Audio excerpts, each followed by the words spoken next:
CFA sum of the stellar evolution in AGN disks, and you can get to like 1,000 solar masses or so. Yeah, roughly, typically we think of these as around 100. But the problem is that these have problems growing efficiently, and we already see billion solar mass quasars when the universe is less than a gigayear old. And so one potential solution to this scenario is to start off with more massive seeds. And one way to do that is the monolithic collapse of an enormous gas cloud, which requires some rare conditions so that it doesn't fragment and form stars like a huge gas cloud like that normally would. You need some metal pure gas, as well as some kind of ionizing field to prevent the formation of molecular hydrogen, which would otherwise dominate the cooling. And in this scenario, you can end up with a massive seed up to, say, 1 million solar masses, but they'll be a lot rarer. Yeah? What about primordial black hole? Wouldn't be... Yeah. There are plenty of scenarios, and yeah, as Priya is very excited about recently, primordial black holes can be a potential seeding source as well. And they can have a mass function that's going in between this entire range. But these are, yeah, basically just to kind of bracket the two most extreme scenarios. And then, now these seeding scenarios only get you to... Is there some reason to think you can't have everything in between? Sorry? Is there some reason to think you can't have everything in between?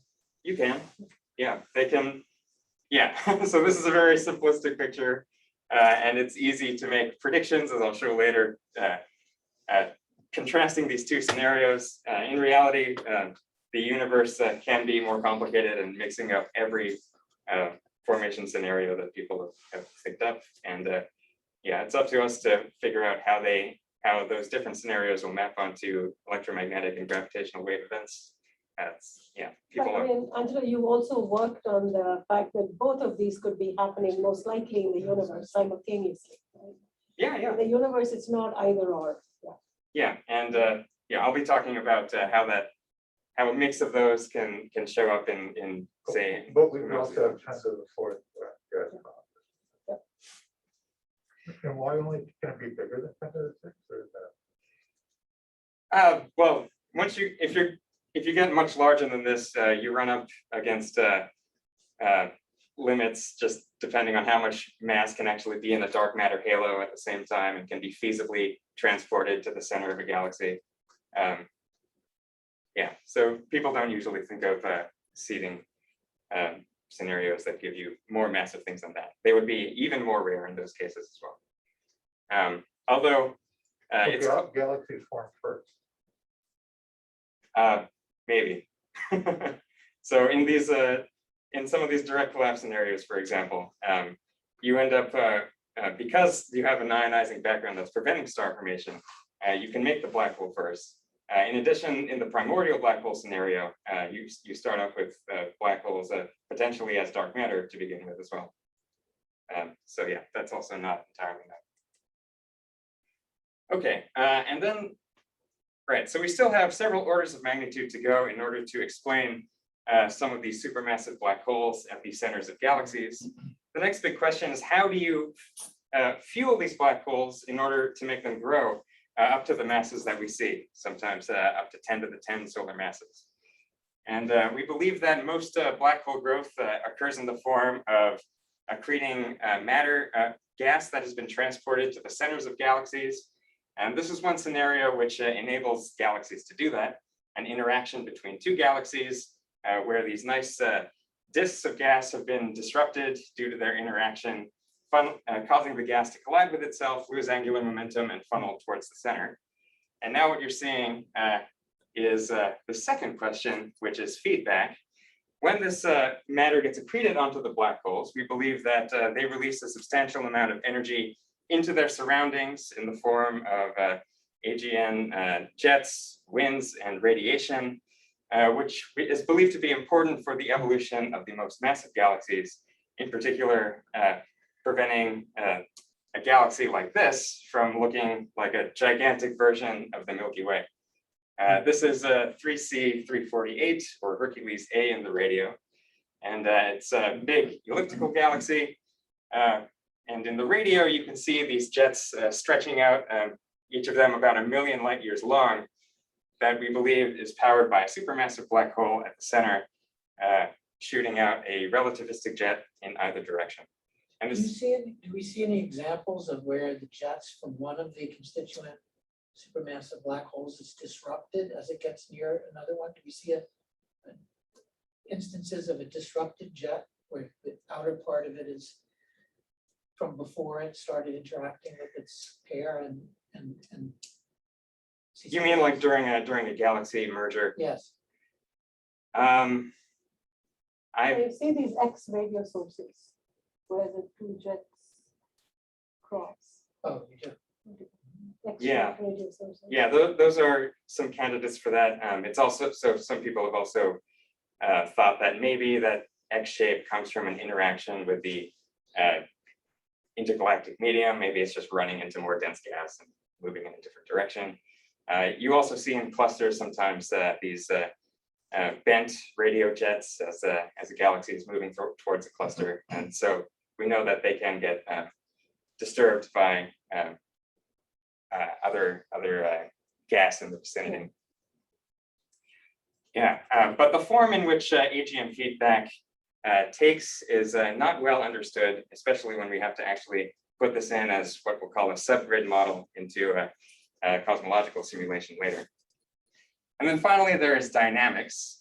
If you start off with two interacting galaxies, how long does it take for one or both of those galaxies to make it, one or both of those black holes to make it to the center of the new merger remnant? Binary black holes, which complete a journey across these many orders of magnitude and spatial scale, can merge together. And these mergers can produce gravitational wave events that we hope to observe, as well as help, especially the most massive supermassive black holes grow. In the past few years, there's been a renewed interest in understanding the ones that don't merge, these wandering black holes, partly because of this observational result here shown on the bottom from Amy Rines et al. 2020, where she identified a sample of offset AGN in dwarf galaxies using radio data. And in simulations, as I'll talk more about later, we predict that the Milky Way should have about 10 wandering black holes, and this should scale with the halo mass. The problem with answering these questions is that they span across so many orders of magnitude and spatial scale that you can't possibly solve this with a single theoretical framework or a single simulation. And that's probably going to be true by the time we're all dead. So we're going to take a journey through all of these orders of magnitude, starting first with the central engine, where I'll talk about work that I've been doing involving imaging with the Event Horizon Telescope. Then we're going to look into the connection between black holes and their host galaxies, where we switch techniques to cosmological simulations, the Romulus simulations. And then, if I have time, I guess, we'll talk about putting everything together with semi-analytic modeling, where you can make predictions for the entire observable universe. So now we'll first start with the central engine. So here is the M87 galaxy. It's a large elliptical galaxy, central galaxy of the Virgo cluster. And we're going to be zooming in on its famous black hole at the center, looking through various different telescopes with improved resolution. So here in Hubble, you can see this jet that's emanating from the center of this galaxy, like the other one, although this one peters out after about a couple kiloparsecs instead of the other that stretches out for 1 million light years. And you can see here that it's contributing to X-ray emission. And now we are looking into the radio, the only techniques that are able to resolve the black holes and the jet on these scales is using this technique, very long baseline interferometry, which combines radio dishes around the world. And I won't get into the details of that, as we have many world experts in the room that I would probably bore. But finally, we arrive here at the Event Horizon Telescope's image of M87. And you'll see here how that compares with the size of our own solar system. So the problem is that we have galaxies with an extent of kiloparsecs interacting on scales of megaparsecs. And an important driver of their evolution is something that's only a few hundred AU in spatial scale. Here's this image again. And as you may know, in the past year, we have upgraded it to look like this, which is an image including a visualization of the linear polarization. That is the direction that the electric field is oscillating as we observe it. And this gives us insights into the strength and geometry of the intrinsic magnetic field in this emitting region around the black hole, which has allowed us to distinguish between models more strongly than we could with just total intensity. So I've been involved a lot in taking simulations and turning them into theoretical predictions for their polarization properties and image properties. So let's take a look into how we do this. Here is the cartoon version that I often keep in my head of what an active galactic nucleus, or AGN, looks like at the center.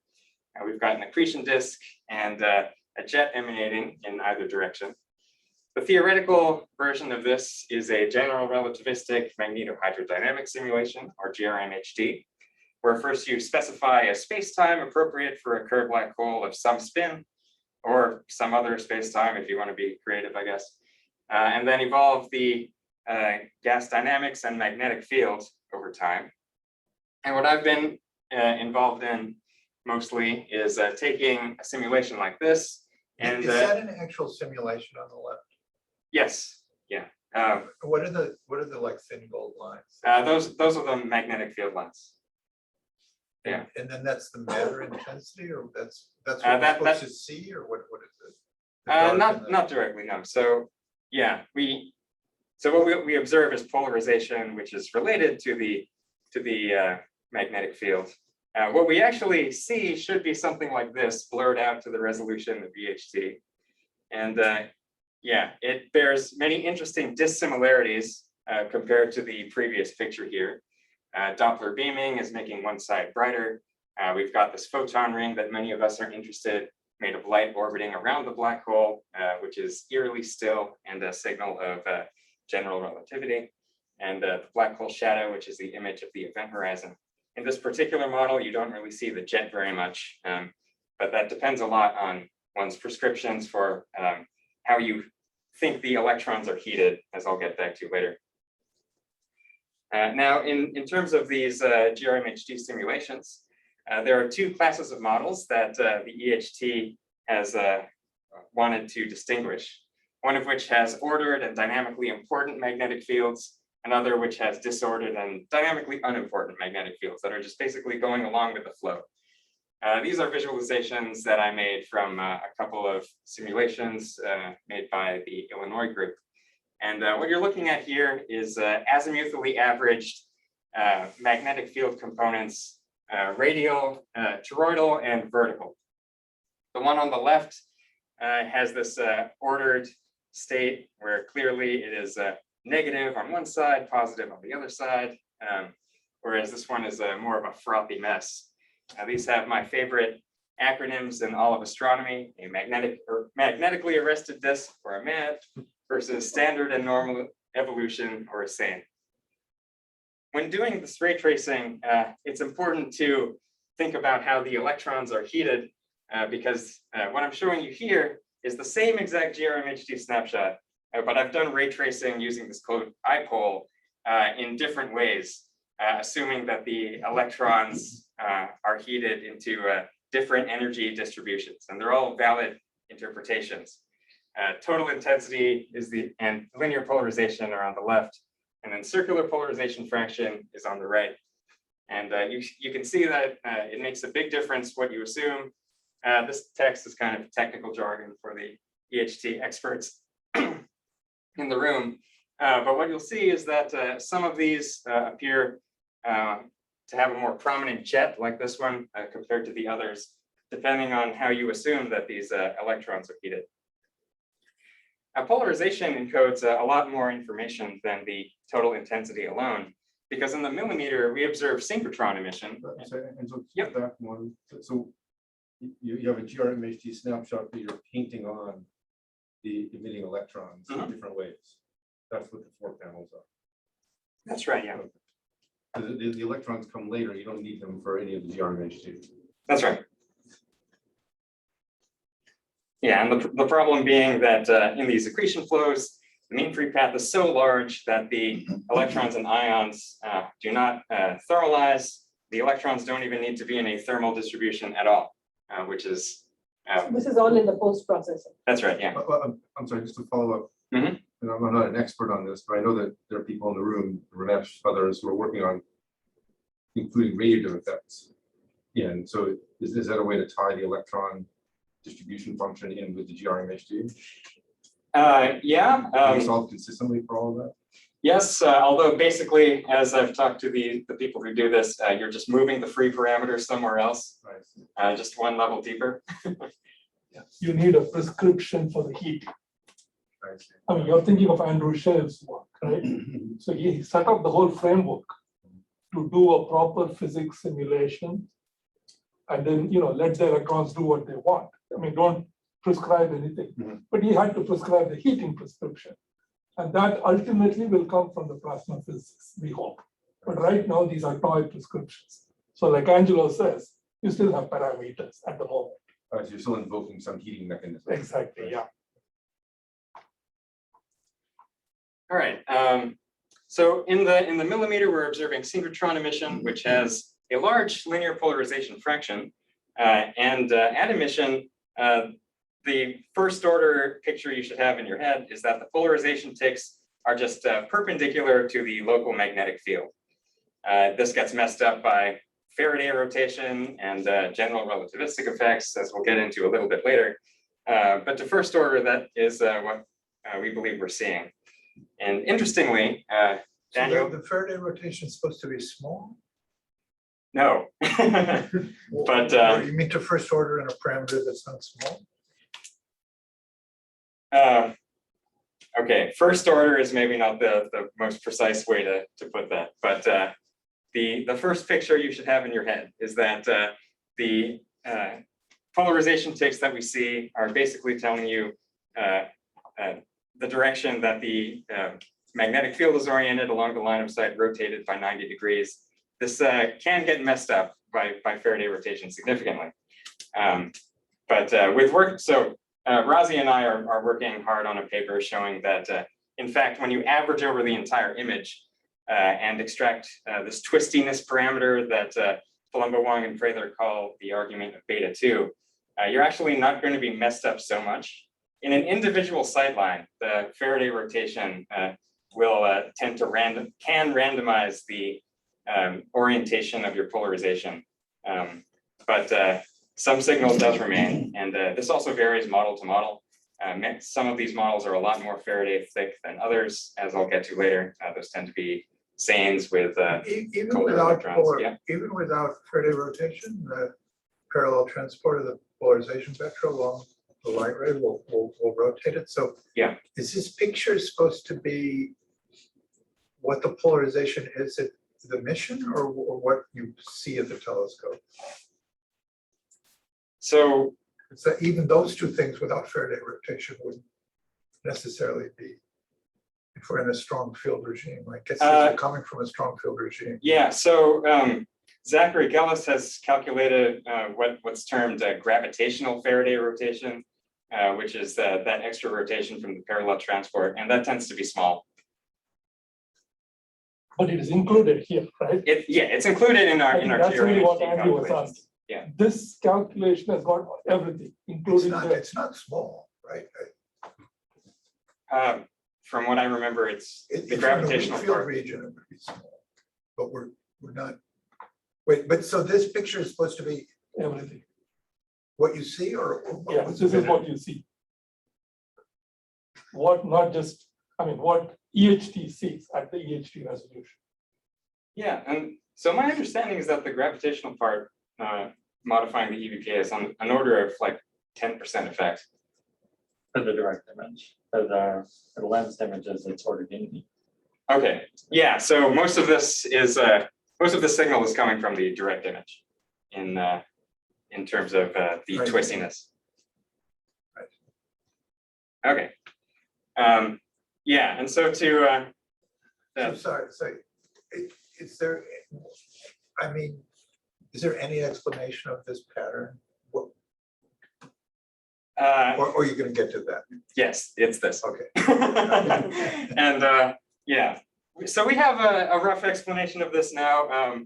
Razi and I are working hard on really solidifying our explanations. But say you're looking at a black hole, and we need to look at it pole-on for this picture. And the magnetic fields are oriented toroidally. And this is what we expect for these sane simulations. Now, because the polarization ticks are perpendicular to the magnetic field along the line of sight, you'll get this radial pattern, which is what you saw for the blurred sane image on the right in the previous slide. Now, as the magnetic field gets stronger, for reasons I don't think we fully understand, the radial part of the magnetic field gets more prominent. And in this case, you'll end up with a pattern in the polarization that's more circular. Now, to get a picture that looks like the EHT image, you need some parts toroidal, some parts radial, and you'll end up with a polarization pattern that is opposite-handedness from the intrinsic magnetic field. And so this is now roughly resembling what the Event Horizon Telescope saw for M87. And for this reason, and for others, including the total intensity constraints and the fractional polarizations, we think that M87 is mad. And now, after comparing with tens of thousands of simulation snapshots, you can go back and look at the images, well, the models behind the images that are actually consistent with all of the polarized and total intensity data, and get out parameters that we'll be interested in carrying with us to these larger spatial scales. So interestingly, the accretion rate is much less than the Bondi accretion rate, which is expected to be about 0.1 solar masses per year. This is something that has been shown in previous papers as well. But this is particularly worrying because in cosmological simulations, we usually assume that accretion occurs in the Bondi regime. So that's something for us cosmological people to worry about. Radiative efficiencies are all less than 1%. And the jet powers are small compared to the large scale requirements, again, by orders of magnitude here. You can see that people looking at larger scales prefer 10 to the 44. We get around 10 to the 42 to 43. That might just mean that the black hole happened to be accreting more rapid or more at a greater rate 1 million years ago. But it's interesting. Go ahead. What does the Bondi estimate come from? What's that? This comes from X-ray data and modeling the density profile in the vicinity of M87 on sub-kiloparsec scales. Yeah. Why is it referred to as Bondi? Because you can make an estimate of the Bondi rate from these profiles. So it's a Bondi model, 1952. Yeah. A famous hydrodynamic model of spherical accretion. Thank you. Oh, sorry. It's the same Bondi. There's a guy. You did a lot of things. It's the same Bondi. It's the same Bondi as far as I know. All right. But there's a lot more that we can learn from imaging. I think a common misconception that I think is assumed by a lot of people is that the only way we're going to learn more is by getting higher resolution, and which would require us to go to space. But there's a lot more that we can learn from less easily accessible signatures as a function of frequency as well as time. And over the past couple of years, as I've been working with Ramesh as a postdoc, I've been looking into these other signatures and making predictions for what we should be able to see, in some cases, in already existing data. So here's my slide on Faraday rotation and the rotation measure, which is what the observers observe. So as linear polarization travels through a magnetized plasma, its angle gets Faraday rotated by an amount that is a function of temperature, density, and magnetic field. And it also has this lambda squared dependence, which is the wavelength. And so what observers do is measure the angle of the polarization at different wavelengths, and then take a derivative as a function of lambda squared to get at this juicy physics part. And temperature, density, and magnetic field all vary substantially by orders of magnitude in our models. And so it's important for us to constrain them. Now, So what we did in this 2020 paper is do imaging with this code IPOL, Mosky Brodska and GAMI 2018. And what I did was create estimates for both resolved rotation measure maps that we may be able to tease out of more advanced EHT data than 2017, and also make predictions for the spatially unresolved rotation measure. Here's one model of M87, and the rotation measure is encoded in the color here. One thing to notice off the bat is that we've got both blue regions, which are negative RM, and red regions, which are positive RM, which is complicated, more complicated than the simple picture where you've just got a single Faraday rotator with a single direction of the magnetic field in front of the whole thing. And this causes, as we see, sign flips in the unresolved rotation measure as a function of time. As I move this forward in time, what's written down here at the bottom is the spatially unresolved rotation measure as you would obtain by, say, just ALMA by itself. And it turns out that sign flips have already been observed now for M87 in this paper by Chiriaco Gori, called 2021, which came out simultaneously with the polarization. Yep. How can you distinguish how do you know that there's a sign flip due to the sound of the rotation measure of the plasma rather than something going on in the plasma itself? I mean, how do you know that there's even any Faraday rotation? I mean, if you only know the very stupid question, if you only know the polarization at the telescope, how can you tell whether it started with one polarization and then was flipped by the plasma versus just started with a different polarization? So the hope is that as you go to higher frequencies, since this is proportional to lambda squared, the Faraday rotation is going to go away. That's the hope, although in many of these models we have enormous RM, but I think they are less likely for that reason. But it is a very challenging claim to make, especially if the Faraday rotator is really spatially inhomogeneous like this. And to make matters worse, it's Faraday rotating inside the emitting region. So we don't even have this picture. We've got the emission inside of that cylinder. And aren't we just measuring at one frequency?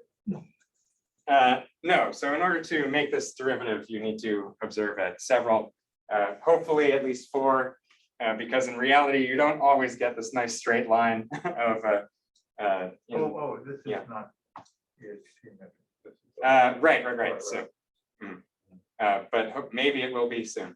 We'll see. Sure. That theoretical, model, is that specific to this kind of very symmetric type setup? Has there been any more kind of meaty analysis of what you'd expect in anything like a rotating system with all the beautiful, wonderful things happening? Yeah, so that's an incredibly simplified picture where your emission is a point source and the Faraday rotator is all in front of that between the emission and the camera, and it's spatially homogeneous. I'm not aware of anything in between these two. Okay. It would be very challenging. So a lot of the problems is these sound flips are coming from turbulence in the accretion flow. So I think modeling that analytically would be challenging. So I have a quick question about the simulations. These GR-MHD simulations, the black hole is really centered on the disk, right? So Yes. a lot of the symmetry that we are seeing is due to that. So the black hole is not jiggling at all. That's right. Yeah. Okay. Yeah, it is defined to be similar. Rossi? Yeah, so you got into the rotation measure. I think that one way that we can potentially, tease this out is that we can go to where the top 30% of the emission comes from, and then compare the amount of the rotation measure that we get, with those that you get, and then with those that observers would see. So that would naturally tell us where does most of the emission come from, and then their contribution in the rotation measure, as well as the intrinsic basically for the rotation that is not because of the plasma. And if the ones that you're actually seeing with your observation, which is kind of like a match almost with your prediction, I think we are all set. and that's just completely because of the plasma. Yeah, And if so not, then at least you have a, So there's a diagnostic for seeing it. How Yeah. much. I think it's very messy and can be more challenging than maybe you're envisioning. But we do need some way of kind of isolating where the Faraday rotation is happening in the plasma. We can probably modify George's codes to do that, and none of us have had time. But I mean, yeah. actually, I'm not that honestly pessimistic because according to the works that we're doing together, we know that for the rotation, at least, the one from the gravitational pole is not going to mess up the average, kind of behavior of the beta. So that's just. Yeah, well, we should definitely talk about Yeah. this more later. In a subsequent paper, after studying Faraday rotation, I was wondering about Faraday conversion and other channels to make circular polarization. So circular polarization is also emitted intrinsically in synchrotron, just with a much smaller fraction than 70%. It's more like 1%. And it can also be created by Faraday conversion, a similar process to rotation, which is exchanging linear and circular polarization states. There are great papers by Wardle talking about how this all works. And you can even use circular polarization to constrain the plasma composition, because it depends strongly on whether or not the plasma is made of ions and electrons versus electrons and positrons, which may be created in these systems as well. And there aren't degeneracies that's uniquely. There are very many degeneracies, and it is incredibly difficult to figure out which channel is creating the circular polarization. But on the other hand, it is telling you about a lot of different aspects of the magnetic field and the plasma. So the direct emission and effects from Faraday rotation depend on the direction of the magnetic field with respect to the line of sight. Faraday conversion, aided by just a twist in the magnetic field, can tell you about the overall geometry. The strengths of all of these depend on temperatures and densities as well. So I'll say it's not easy to interpret, but a lot of physics can be encoded there if we can better understand it. We looked in this paper at just 2 models and got sufficiently confused by those. You'll see a movie here. This one is a model of M87, although I inclined it at 5 degrees rather than the typical 17. One thing you'll notice is that you've got mostly red, but then the photon ring is actually blue, which is saying that there's a sign inversion in the circular polarization there that we weren't anticipating. Monika Moskibrowska has also seen this with a separate set of simulations.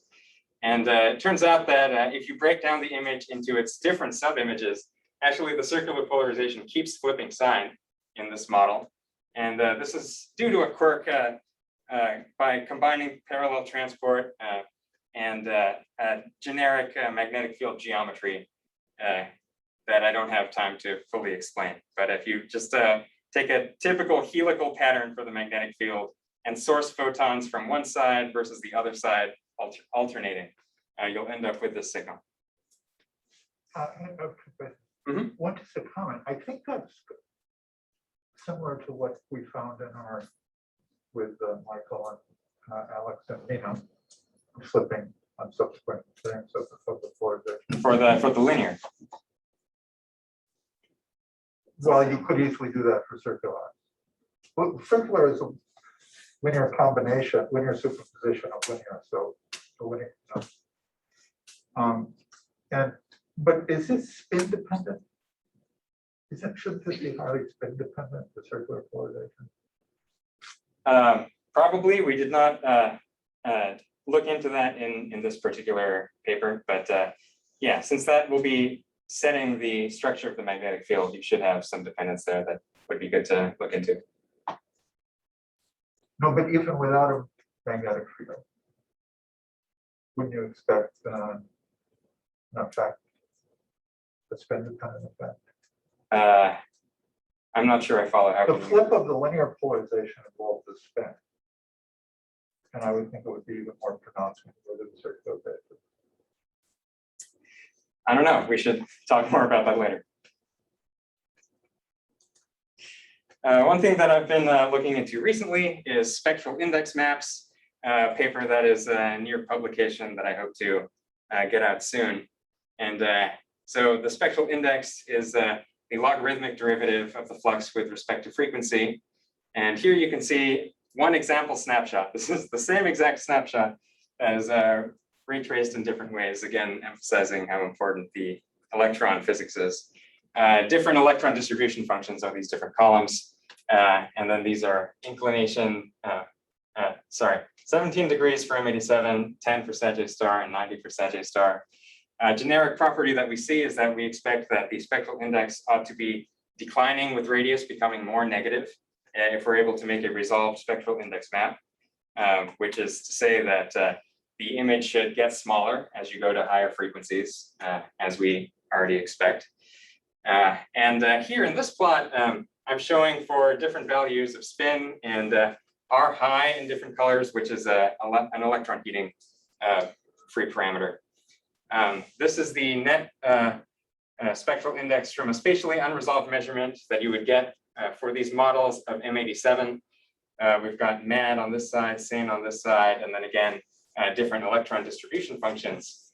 And you can see substantial variation between models, which will allow us to potentially constrain these really uncertain plasma heating parameters. But it's a very finicky thing I've noticed in the theory, and needs to be interpreted carefully. Yeah. Angelo, this is really interesting because new instruments like NGHT will have much better bandwidths and be able to merge 345 and 230. When I look across the different columns, I'm trying to find out where the photon ring is. Is it very clear that it's achromatic in all of those? I would think it would be. I actually have a better slide. Hold on, showing the photon ring. So one thing we typically expect that the photon ring ought to have a much more positive spectral index than the surroundings. So if one were able to make a map, we should see a spike at that particular radius. This is because those geodesics are probing the plasma in the innermost, most extreme magnetic fields, densities, optical depth as well. Does that answer your question? So you expect it to have a negative spectral index? No, positive? More positive. More positive, I see. Yeah, and exactly how much more positive is model dependent. Because Yeah. the way I think about it is that you'd like to model that and subtract it because you know it's achromatic, or you know it has a certain spectral index.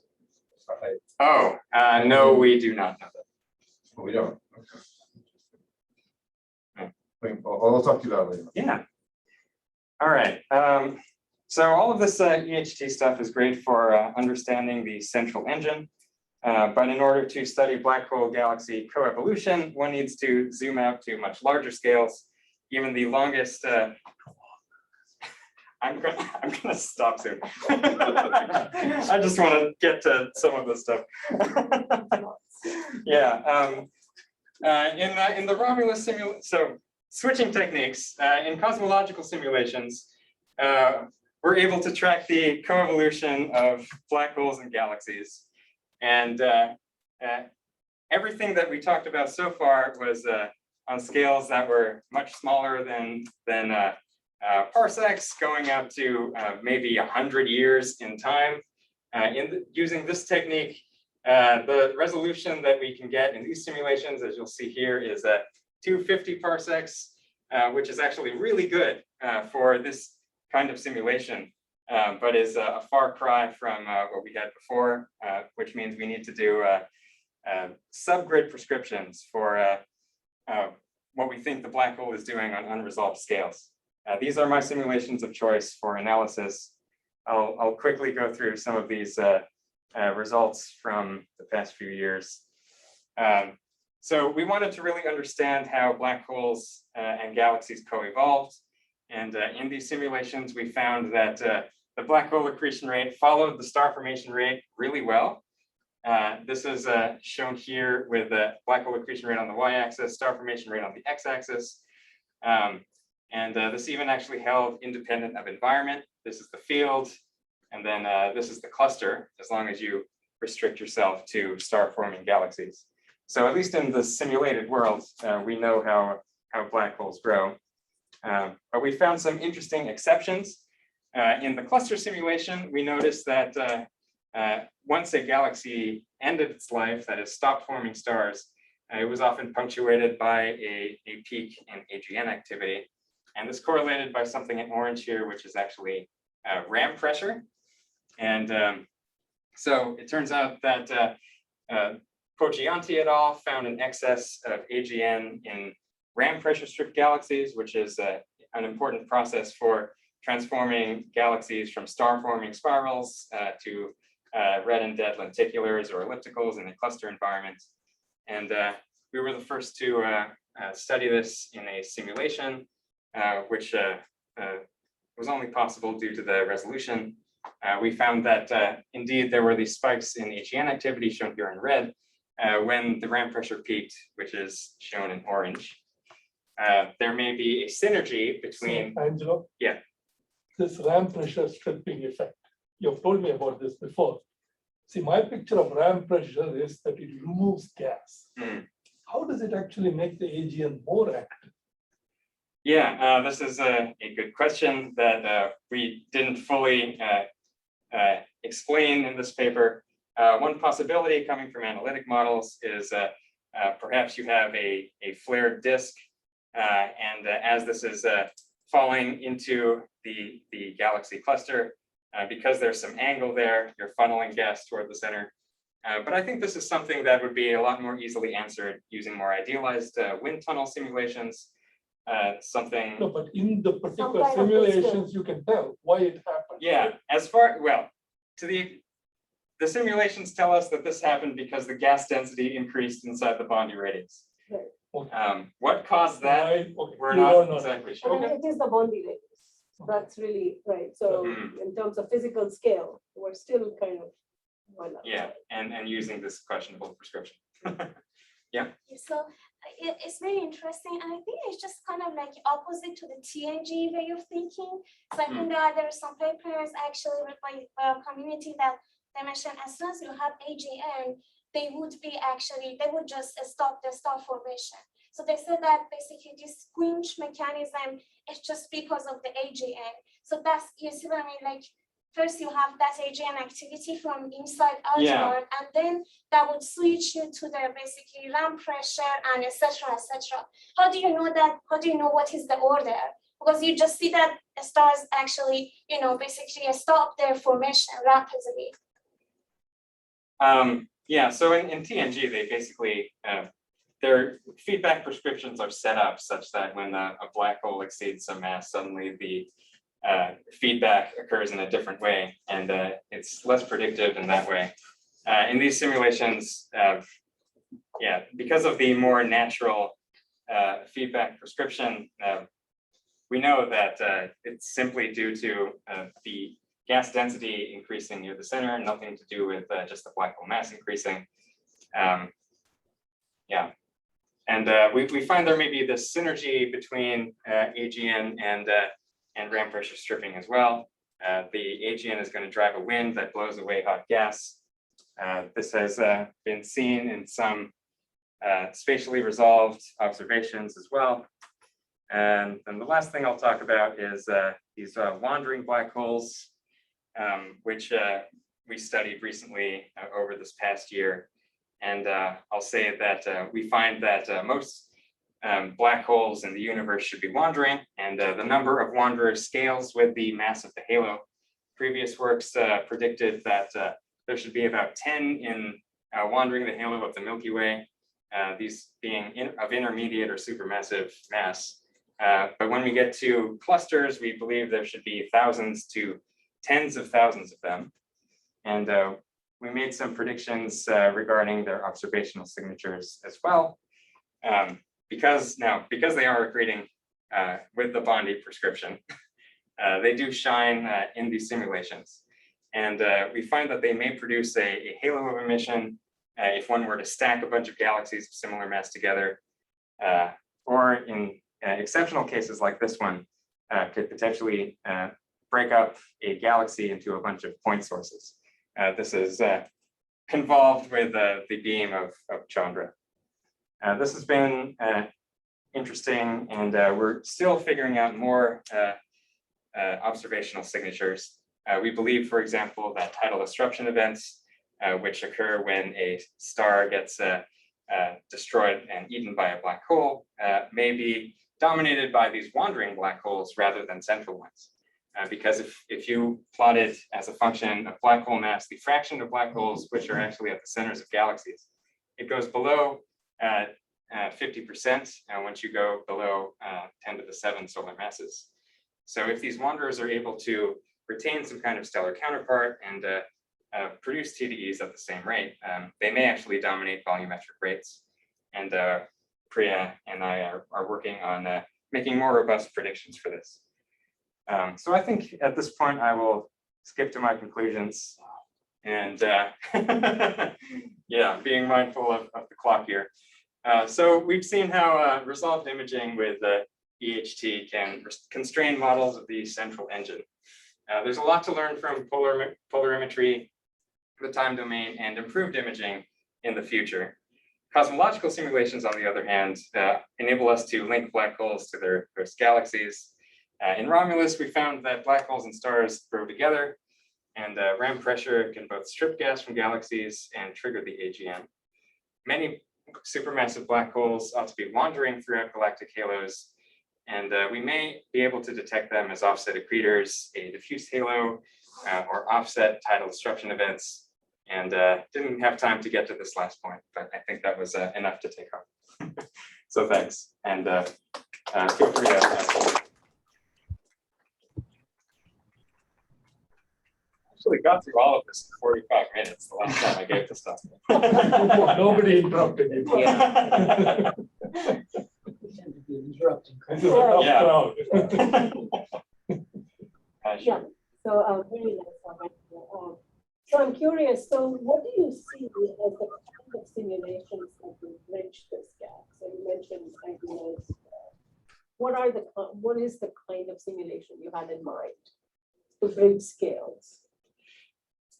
From say the EHT science. Yeah, one thing that I've been thinking about since Ramesh has these excellent GRMHD simulations is trying to quantify the jet power as a function of spin and then put that into maybe an axisymmetric simulation with reduced dimensionality and going out to larger scales.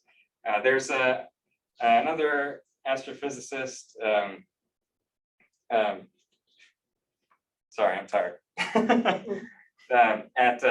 At UConn and the CCA, who is doing these super zoom. Angeles. Thank you. Okay. Angeles Alcazar. I just talked to him a couple of weeks ago. And he's doing these simulations where you start with these galaxy scale simulations and keep zooming in and in and in. One thing we could think about doing is going the other direction, starting with GRMHD and keep going out.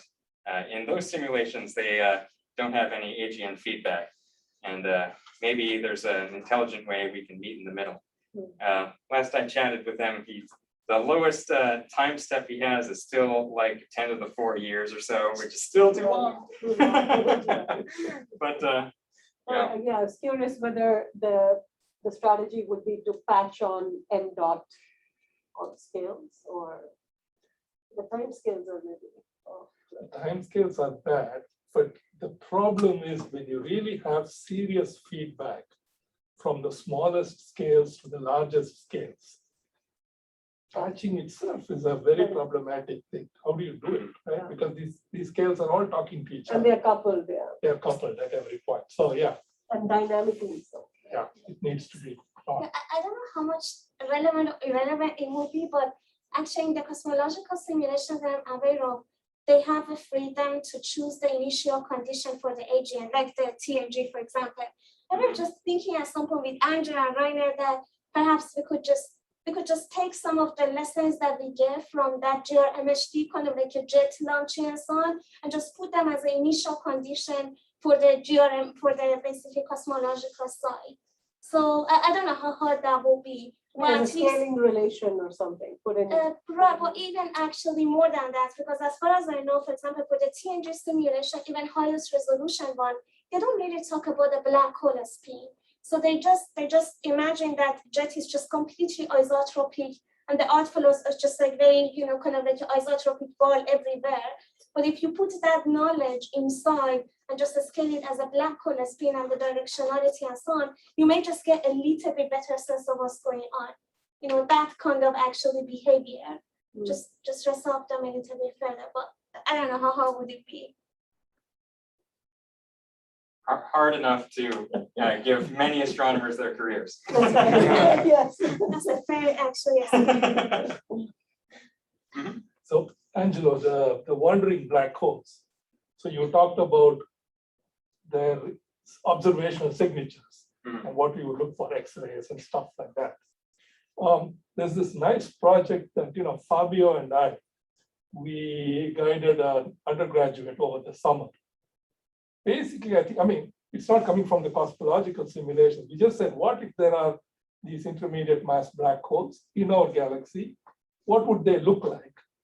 And the thing that I think we did a little better than many other people is we used a somewhat more realistic radiation prescription, which Brian Seapaul, the student, he did a really good job, borrowed from Dom Pesci. Dom developed this model for EHT, but now we just borrowed it with Dom's permission, and we have applied it. And maybe there'll be a paper at some point. I think it'll be interesting to see how different these answers are compared to your more simple-minded prescription. Because I don't know, X-rays, we didn't focus too much. You did look at some of the X-ray stuff. We did So look at what X-rays. signature are you guys looking at though? Any really. The whole SED. Yes, we are looking at all SED like X-rays. So are you assuming that they're accreting and they're in parts of the halo where there's enough gas for them to accrete? to be Yes, seen? we're assuming 5 different environments in the Milky Way, like cold, neutral, medium, etc., and with realistic like densities and temperature. velocities. Yes, and velocity is actually coming from TNG simulations, and we are calculating what would be the observational, the flux, basically the X-rays from radio to X-rays. I think the flux aside, it would be interesting to see what they do dynamically to stellar distributions right around. That might be the more visible signature. That was not part of this project. This was just the accretion and SED. Interesting to see that. Yeah, curious to see how they go. So we actually have a question from people online. So we have Ranjani, if you would like to speak up. Yes. Yeah, I was curious. You mentioned several for the wandering black holes. You mentioned quite a few observational criteria like accretion, tidal disruption. You didn't mention lensing. I'm curious as to why. Are there too few of them to be detected via lensing, or even through microlensing? Yeah, no, there are too few of them. Another Yale graduate student, Uda van Banek, looked into this specifically in the Romulus simulations, and found that there are just not enough of these wanderers to create a significant number of lensing events. Okay, thank you. Yeah, and we're actually following up in sort of cluster environments. They have to be just so placed to detect something observable. That's the problem. Right.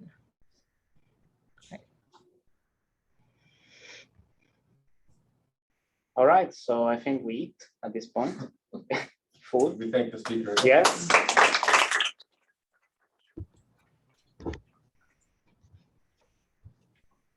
So what happened? We have food? Is that?